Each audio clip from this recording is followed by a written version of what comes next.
For years, the Saab Gripen was the underdog of fighter jets, a sensible, reliable machine from a country better known for IKEA and meatballs than military might.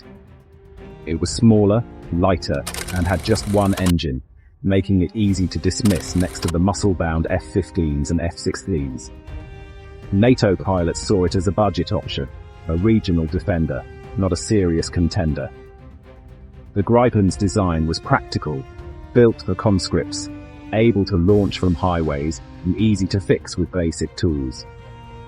In a world obsessed with high-tech, high-maintenance jets, the Gripen seemed almost too sensible, too Swedish. It was respected for its cleverness, but never truly feared. At air shows, it was the smart kid in class, good at math, but not expected to win fight. Most saw it as a compromise, a jet for those who couldn't afford the real thing. But that perception was about to change. Underestimating a quiet, clever Swede, as NATO was about to learn, is a very bad idea. The Gripen was about to prove it was much more than just flat-pack furniture in the sky. The lesson was coming. The turning point came in the icy skies of the north during NATO exercises like Nordic Response. Suddenly, the Gripen wasn't just a static display, it was a live opponent, flown by skilled Swedish pilots. NATO aces found themselves outmaneuvered and outsmarted. The Gripen's electronic warfare suite turned their radars into static, making it nearly invisible. In dogfights, its agility left heavier jets like the F-16 and Typhoon struggling to keep up. The overrated little jet danced rings around its rivals, proving that agility and clever tactics would beat brute force. Reports from these exercises were filled with disbelief and newfound respect. The myth of the Gripen as a second-rate fighter was shattered in the Arctic air. The underdog had shown its teeth. So, what's the Gripen's secret? It's not just one thing, it's a whole philosophy. Maintenance is a breeze. A handful of conscripts can refuel and rearm it in minutes, not hours. It's designed to operate from highways and rough airstrips, not just pristine bases. This means Gripens can scatter and survive, striking back when least expected. Its delta wing and canards give it incredible agility, letting pilots outturn and outfight bigger jets. The fly-by-wire system makes it intuitive, so even pilots new to Western jets can master it quickly. The real magic is in its brain world-class avionics and electronic warfare, developed to counter both Russian and Western threats. Gripens share data seamlessly, letting a small force fight like a much larger one.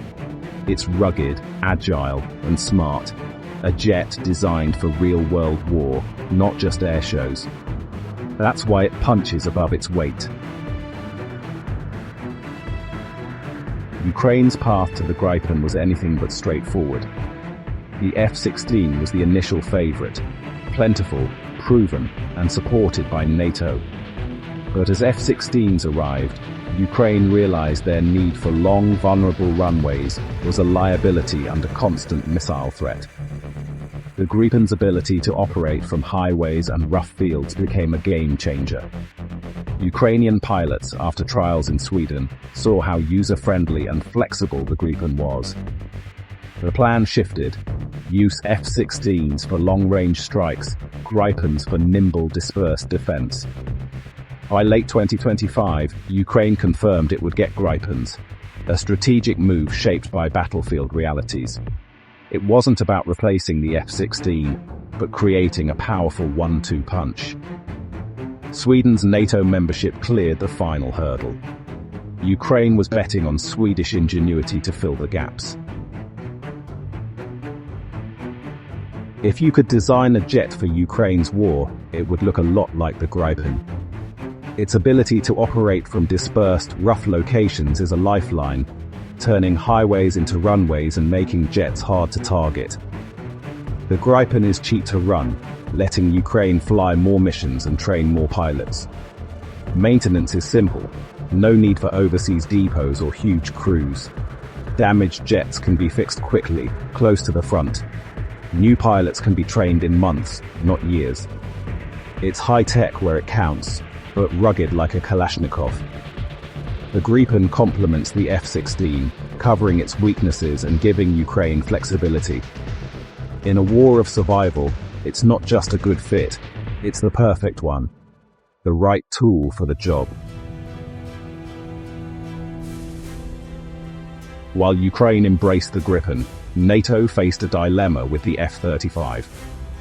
The F-35 is a technological marvel, but its cost is staggering, trillions over its lifetime.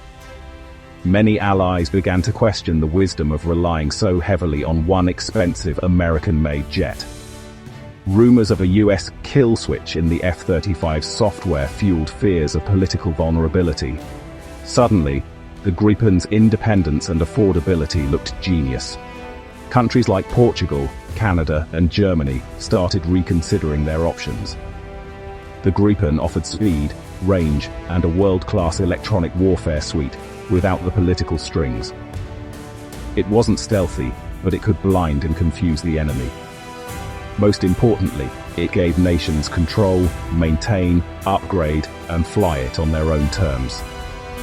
For many, operational independence was worth more than stealth.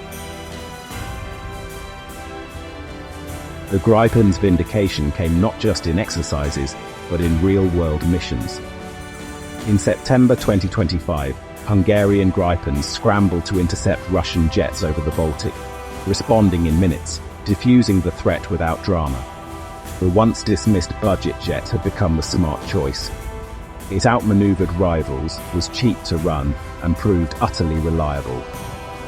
Ukraine's decision to field it alongside the F-16 was the ultimate endorsement.